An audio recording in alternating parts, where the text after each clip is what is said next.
Quando a gente fala em analisar o mercado, acho que um primeiro ponto que é importante é que é um exercício que a gente sempre tem que ter. A gente sempre tem que estar atento.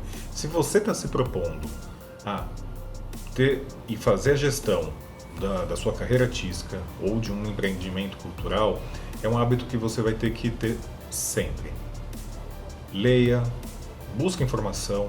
A gente sabe que a informação a respeito do mercado cultural aqui no Brasil, ela está completamente diluída, né? É uma questão séria essa, né? Que a gente não tem dados consolidados do mercado cultural, né? Então a gente tem dados que vêm das grandes empresas, vêm das grandes produtoras, vêm das grandes gravadoras, vêm dos grandes veículos, mas que não levam em consideração muito da produção que existe, que é feita por produtores independentes, artistas que não têm vínculos com associações. Então,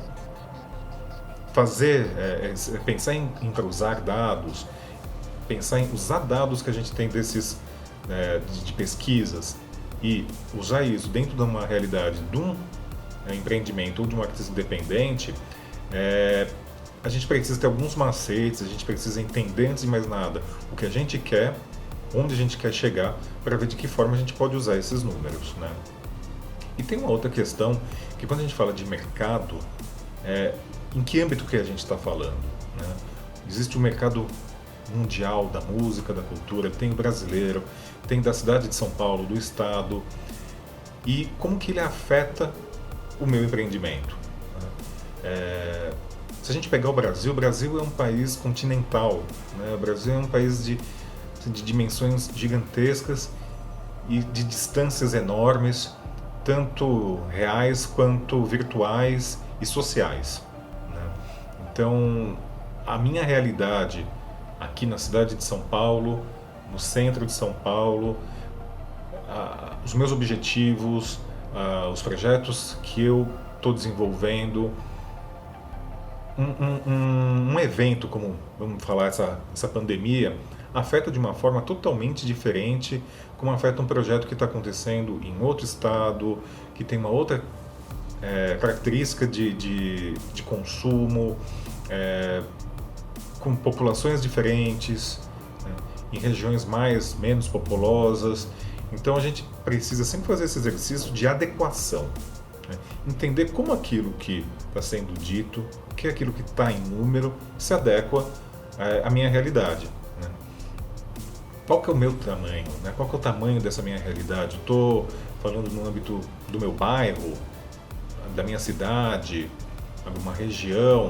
Então, esse é um exercício que a gente sempre precisa fazer. O que é o macro e o que é o micro dentro dessa leitura e como que eu adequo a minha realidade a ela, tá? Um pequeno produtor, um pequeno artista, e aí eu estou tomando aqui por base a minha experiência e que eu imagino que estou falando aí a grande maioria artistas que estão cuidando sozinhos de suas carreiras, né, e pequenos empreendimentos que também contam com uma equipe reduzida, né. A minha experiência foi com o mercado independente e tudo que eu vou falar aqui eu estou tentando sempre colocar na ótica desses pequenos empreendimentos, né. Eu acho que existe uma interpretação desses números que precisa ser feita, que ocorrem em duas camadas, né. Existe uma camada que eu vou chamar de econômica, que é do número bruto, número duro, né? Então existe uma porcentagem, existe um número, existe um investimento e como que aquilo está influenciando diretamente o resultado do meu empreendimento, da minha carreira. Mas eu acho que existe, né, quando a gente vai falar de mercado, uma segunda camada mais simbólica, né, que impacta também o resultado e o trabalho de artistas independentes, né? Quando a gente fala principalmente com projetos que estão na periferia da cidade de São Paulo, né, e eu acho que isso a gente pode expandir para todas as periferias, né, existe uma visão que domina, né, na mídia e e na leitura desses dados, né, que é uma coisa que a gente não pode esquecer. Quem está escrevendo essas análises e para quem? Né?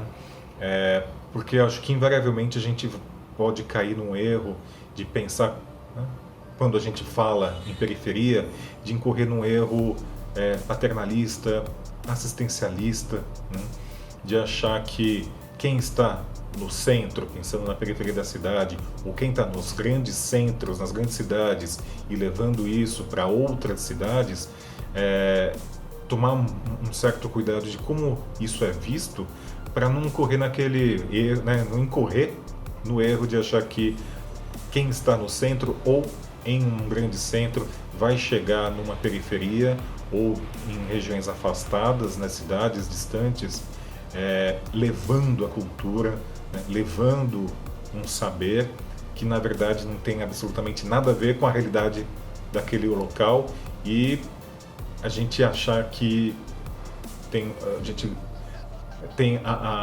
detém esse conhecimento e que ele é aplicável em qualquer lugar, né?